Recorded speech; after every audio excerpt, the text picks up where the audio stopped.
ஒரு இளைஞனுக்கு எதிராக தன்னோட சொந்த சகோதரர்களே பொறாமைப்பட்டு அவனை பாழும் கிணத்தில் தள்ளிவிட்டு அதுக்கப்புறம் அவர் எப்படி மீண்டு வந்து அந்த நாட்டுக்கே அரசனாகி தனக்கு துரோகம் செஞ்ச தன்னுடைய சகோதரர்கள் மட்டுமல்ல அந்த நாட்டையே எப்படி காப்பாத்தினாருன்னு சொல்லி இந்த மாதிரி நிறைய இன்ட்ரெஸ்டிங்கான கதைகள்லாம் பைபிள்ல இருக்கு. படிக்காதவங்க படிச்சு பாருங்க. குறிப்பிட்ட கதை யாரை பத்தின கதைன்னு நான் சொல்லி தெரிய வேண்டிய அவசியம் இல்லைன்னு நினைக்கிறேன். உண்மையான நம்பிக்கைதான் சமூக நல்லிணக்கத்தை உருவாக்கும் என்று விஜய் தெரிவித்தார்.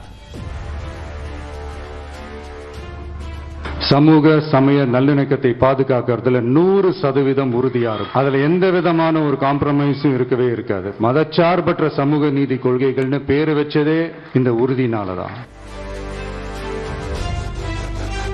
கடவுளின் அருளும் மக்களை மானசீகமாக நேசிக்கும் அன்பும் அதீத வலிமையும் இருந்தாலே எப்படிப்பட்ட எதிரிகளையும் வெல்ல முடியும் என்று விஜய் தெரிவித்தார். ஒரு ஒளி ஒன்று பிறக்கும், அந்த ஒளி நம்மளை வழி நடத்தும்.